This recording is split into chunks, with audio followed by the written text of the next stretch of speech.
Coming up on Lexington Now, developments in the Armstrong Mill area, the city's snow removal plan, and keeping your pets safe during harsh winter weather. This and more up next on this week's edition of Lexington Now.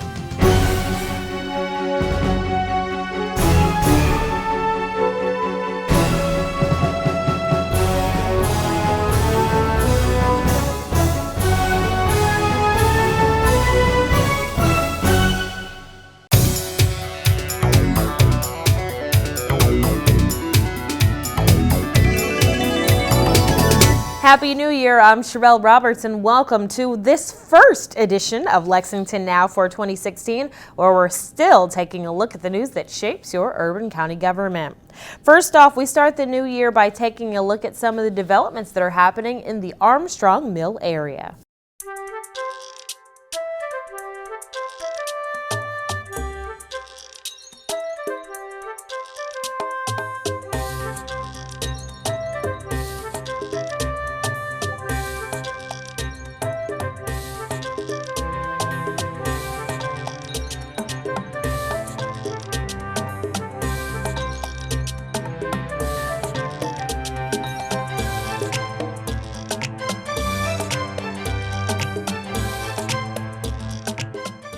With the 2013 comprehensive plan, the staff identified some areas that needed to be studied further, and in conjunction with the approval by the Planning Commission, chose those areas because of certain criteria that they needed to be studied further as small area plans. So areas where they had very high incidence of households with no vehicles and further than a mile from a grocery store. Another area that was chosen was because there was a high number of households and populations that had to drive very far. A lot of them had cars, but they still had to drive very far. A couple of other areas were revitalization areas where there were vacant buildings, and also census data, retail inventory data, a lot of our crime statistics, that there was a concern about public safety in that area. Those areas stood out, and that's how we chose the Armstrong Mill West Small Area Plan. We've always had a history of working with communities, and that's always a big focus when you look at small area plans. We've completed a small area plan, the East End Small Area Plan, several years back, I believe in 2009. And so when we saw this plan come out, we thought it was a natural fit for us and our company. And so, that kind of led us to putting in our proposal for the RFP. It started off with the neighborhood cookout. And it was a beautiful day. We got everyone out. We had good food, good music. It really brought the residents out and kind of put them in a relaxed environment and just allowed everyone to get to kind of know each other, and it allowed us to kind of promote what we'll be doing in your neighborhood for the next several months. And so it kind of put us at ease with the residents and vice versa. We're not just consultants who are here from out of town. We're here in the neighborhood. We live here too, so we're here to help everyone out. That was a great start to the public engagement process. Our council member, Fred Brown, he's been very active in the small area plan from the beginning. Even before he was elected, he came to all the neighborhood meetings. And then, of course, when he became the council member for this District 8, he was put on the advisory committee. The 8th District has been obviously neglected as far as some of the things that we're dealing with, and I don't know how many people travel Armstrong Mill Road. As you look at this picture that's on the screen, on the right there is a pedestrian bikeway path, and right now there was a grant that a former council member had worked on, and there's a grant already. It's about a $400 and some thousand grant that's going to connect from the school, Tates Creek School, up to Armstrong Mill Road and then tee out at a couple of intersections. Armstrong Mill Road actually goes outside of Man-O-War, but the focal points are Man-O-War to Tates Creek Road. And so a lot of things are involved in that, and I wanted to present that because this is part of the plan. I'd like to get some funding, and hopefully we can advance this 10-foot pedestrian bikeway all along Armstrong Mill Road. The planning process itself is a government process, and it's through the Division of Planning. But a lot of it's also some of the things that the visioning and the visions that the neighbors see in their neighborhood also requires neighborhood participation and things to be driven from the neighborhood. So it was an opportunity to gather a diverse group of people and come to a consensus about what they wanted to see in their neighborhood.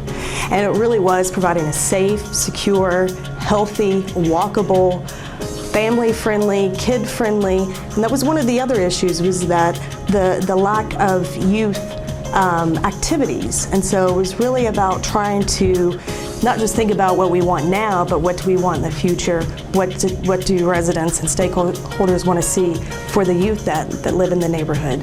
You know, there's a lot of great services that are going on that maybe a lot of people don't know about. And it was really part of this planning process was to bring a lot of those people together and shed some light on, you know, what's already going on and how can we nurture those relationships and then also find new relationships and partnerships.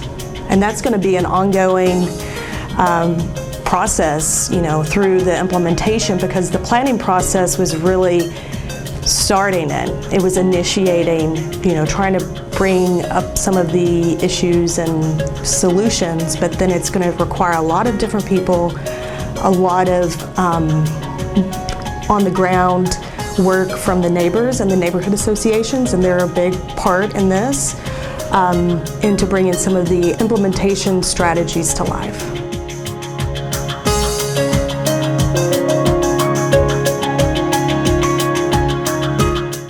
For more information about these developments, you can visit the web address that is listed on your screen. Like it or not, winter is upon us, and we learned last year that can mean ice and snow-covered roads. But thankfully, Lexington has a plan to deal with the worst that winter can deal us.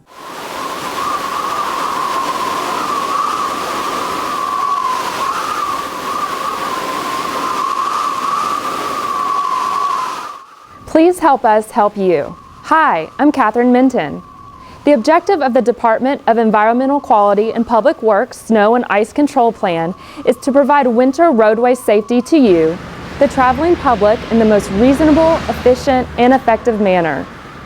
We're requesting your help during snow and ice removal operations and ask that you follow these simple suggestions.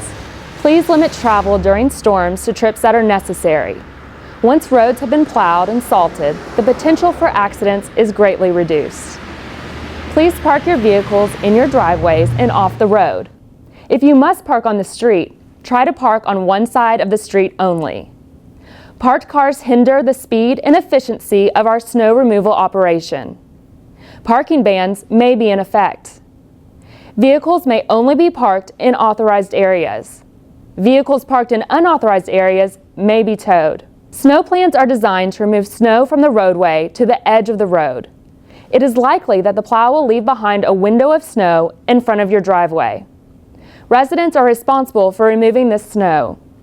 It is against the law to plow snow from your driveways and walkways into the road. Please pile the snow in your yard. Remember, you are also responsible for your snow removal contractor's actions. When snow plows are used during snowfalls, the initial pass of the snowplow is made to open the road for traffic flow. The following passes will push the snow to the curb line or road edge. This is necessary in order to allow for the drainage of melting snow into catch basins and to allow more space to plow future snow accumulations. To avoid salt hitting your vehicle while driving, move away from the center of the road when you see a salt truck approaching from the opposite direction. Salt trucks are designed to deposit more salt near the center of the road as the salt works its way to the road edge as traffic runs over it. Please try to stay back approximately 200 feet from the rear of a truck while it's deploying the material. To ensure that your mailbox is not damaged during snow plowing operations, your mailbox must be 42 inches above the ground, and the front face of your mailbox door must be no less than 10 inches from the front face of the curb or road edge. Remove your portable basketball hoop from the street and place it on your property. LFUCG is not responsible for damages to the equipment. When calling the Public Works Department, please keep messages simple and direct. Be certain to state your name, phone number, the problems you are calling about, and its location. We can be reached by contacting LexCall at 311. Please keep sidewalks clear and adopt a fire hydrant if it is located near your house. Residents are asked to clear their sidewalks within 24 hours after a snow and ice event. The hydrant is there for your protection, and it may be several days after a storm before they can be cleared. By following these recommendations, you will be assisting us in providing you with safe and efficient snow removal operations. As always, for more information, please visit our website at lexingtonky.gov or call LexCall at 311. I'm Catherine Minton, and thanks for watching. And it's not just about keeping roads clear. Coming up after the break, we'll tell you how to keep your pets safe this winter. We have an abundance of beauty and natural resources here in the Bluegrass. More miles of running water than any state in the continental U.S. You may not know it, but all our creeks and streams catch water directly from storm sewers on our streets. That means when someone tosses a cigarette butt on Main or Vine, chances are good it'll end up in Town Branch. Leave some pet waste on a sidewalk near Versailles Road, it goes into Wolf Run Creek. So please, don't trash the Bluegrass. Welcome to Your Health, starring Your Hands. On today's show, washing your hands. If people don't wash their hands often, especially when they're sick, they can spread germs directly to other people or onto surfaces that others touch. And before you know it, everyone has come down with something. It's important to wash your hands frequently with good soapy water. Here's some hand washing tips. Wash your hands after using the bathroom. Wash your hands after coughing or blowing your nose. Wash your hands before eating, serving, or preparing food. Wash your hands after playing with your pets or touching other animals. Wash your hands after outdoor activities. Wash your hands before and after visiting someone who's sick. Wash your hands when they get dirty. And wash your hands after changing those diapers. Thanks for watching Your Health, and remember, wash those hands frequently. We're Lex Call 311, your one call for City Hall. If you see a pothole that needs to be repaired, call 311. Be sure to give us as much information as possible, such as street names and the corners of intersections that may be involved, and give us addresses when at all possible. We're Lex Call 311, and we're here to take your call Monday through Friday, 7 a.m. until 8 p.m., or online at lexingtonky.gov. Lex Call 311, your one call for City Hall.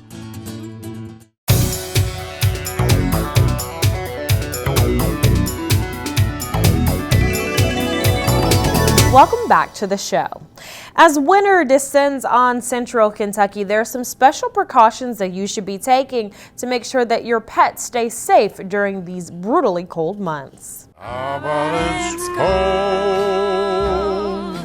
outside?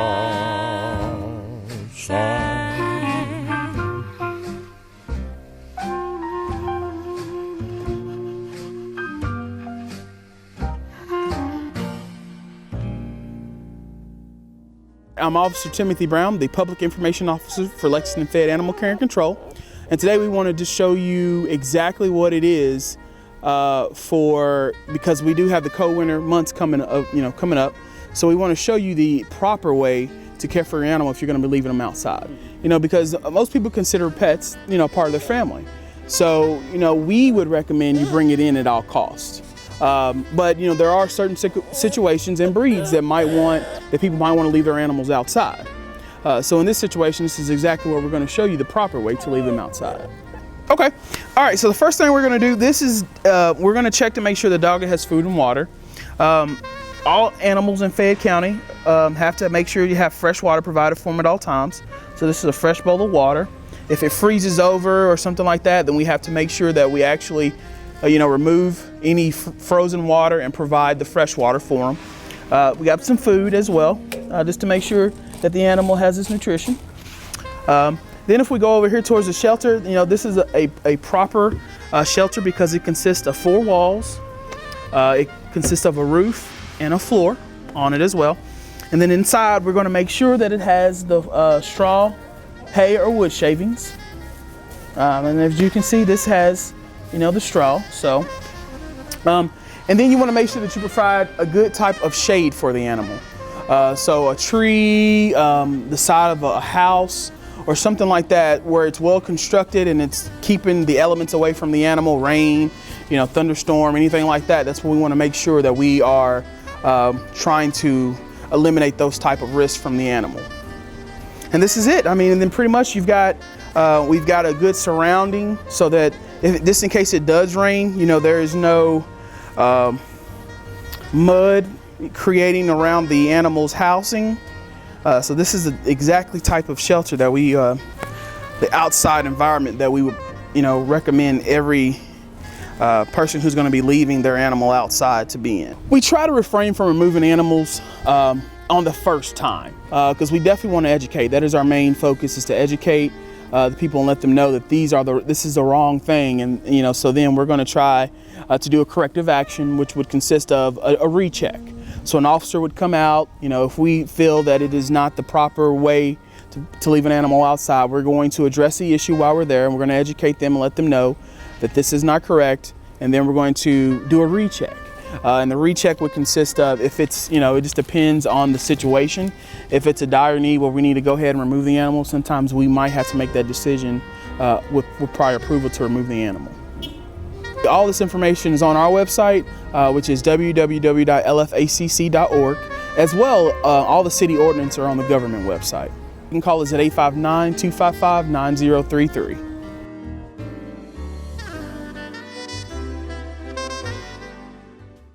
And you not only want to keep your pet safe, you want to keep yourself safe, especially when you're traveling on the road. Here are a few tips that you can use to plan ahead before an emergency happens this winter. My name's Randy. I'm here with John Bell at the Division of Emergency Management of Old Frankfort Pike, and John is the PIO officer for DIM. Now, John, we're going to talk about winter driving and what you should have in your vehicle in case of an emergency. Tell us about it. That's right, Randy. The most important thing you need to have is an emergency kit in your vehicle. It needs to have the supplies you would need if you got stuck, if you got stranded, in order for you to stay warm in the vehicle and wait till help arrives. The best thing to do is to be prepared before that snow starts falling.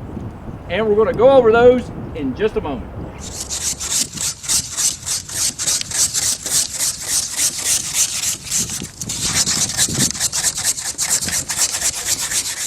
We're going to go through some of the things that you should think about having in a car emergency kit before the weather turns really bad. First thing off, washer fluid. Always make sure that you have at least a half a tank of washer fluid. The half tank is a good thing to remember too. When you're driving, drive on the top half of your gas tank. During the winter weather, when your gas tank gets to half, fill it up again. You don't want to be driving in winter weather and run out of gas. Kitty litter.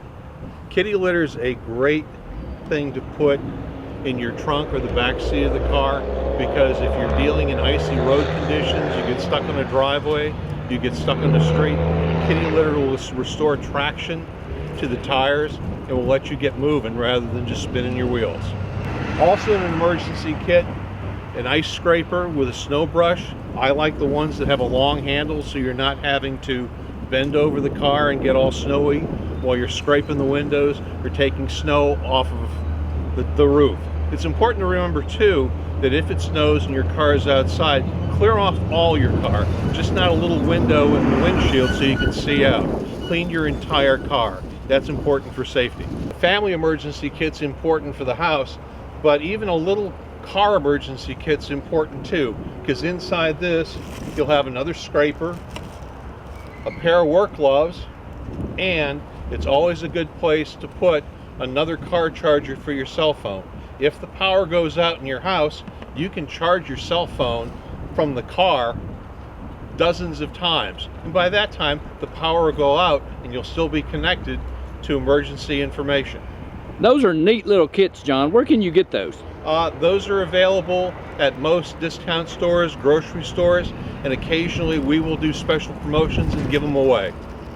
A couple other important things to think about having in a car emergency kit is a small first aid kit, bandages, gauze, tape, Important that if someone is injured, you're able to administer first aid until a first responder shows up. Flashlights, really important.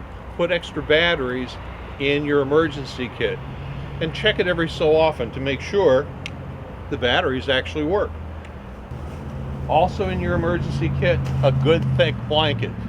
You like to think about those space blankets, those little thin Mylar. They're not really good for keeping you warm. So invest in a blanket, or everybody's got an old comforter. Put that comforter in the emergency kit. You never know when you'll need it. Last but not least, a NOAA weather radio. That's the most important appliance in your home. This one here, you can plug it in the wall. It'll operate on batteries, or with a little hand crank, it'll keep it operating indefinitely. Plus, this not only is a NOAA weather radio, it's an AM/FM radio, and it will charge your cell phone as well. It's a good, inexpensive way to stay in tune with what's going on weather-wise and during an emergency. For more information about emergency preparedness, visit our website, BeReadyLexington.com. We've got lots of information there about building a kit, making a plan, and being ready for when winter weather hits. It's not an issue of if, it's a question of when. In that segment, we just took a look at how to prepare for roadside emergencies, but you can help avoid some of those emergencies by preparing your car in the first place. Here's some more tips about how to get your car ready for winter.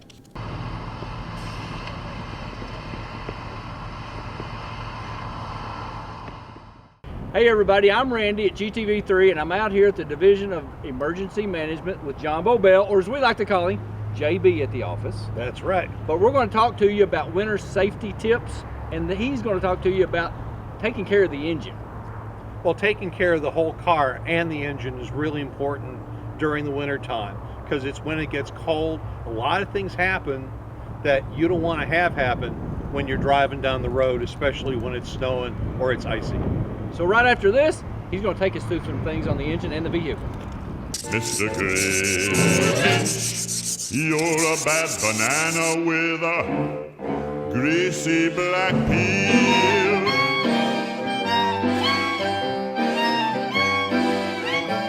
One of the most important things to do when you're getting your car ready for winter weather is check those tires. Make sure they've got plenty of tread. If you've got a penny, you put the penny inside the tire. If you can see any part of Abe Lincoln's head, you might want to get those tires checked by a professional to see if you need new ones. If they're okay, make sure you check the tire pressure and make sure the tires are properly inflated. You don't want to be running on low tires during a weather emergency. What's the worst thing that can happen to you during winter weather? You get up in the morning, you put the key in the ignition, and it just clicks.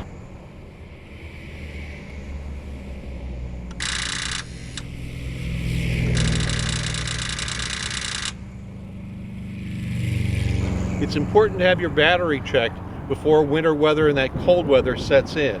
Check the terminals on the battery, make sure they're clean, and have your battery tested. Again, it's better to get a new one and be able to drive during the winter than to have that click happen to you in the morning.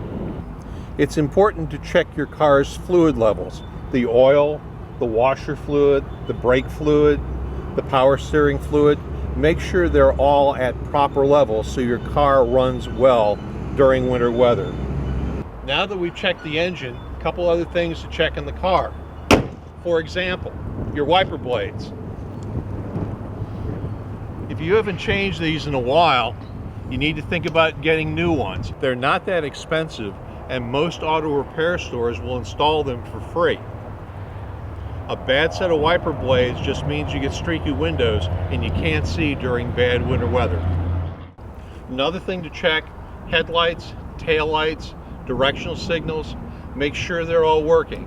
If you've got a headlight or tail light out, not only is it dangerous for you during winter weather, but you could get a ticket. That's not something you want to get while you're trying to get ready for winter weather.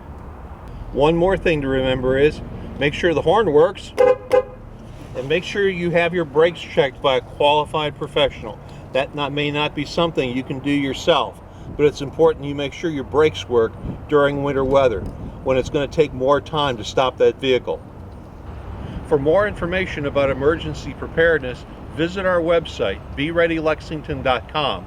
We've got lots of information there about building a kit, making a plan, and being ready for when winter weather hits. It's not an issue of if, it's a question of when.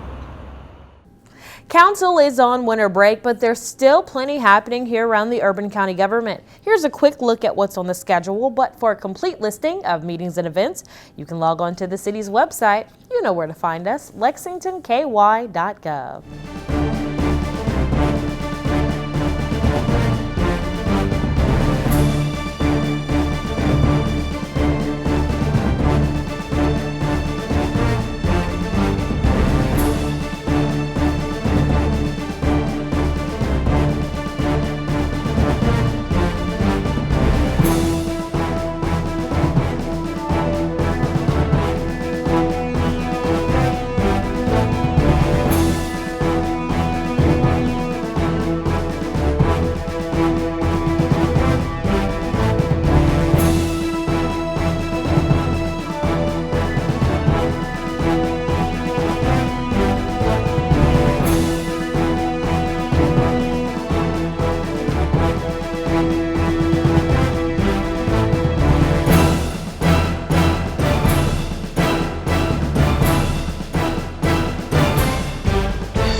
That's all for this week's edition of Lexington Now. We'll return next week with more news from your urban county government. But in the meantime, you can keep up with what we're doing by following us on Facebook, Twitter, and YouTube. You can also get the latest traffic developments by following us on Twitter. Our handle is @LexRex.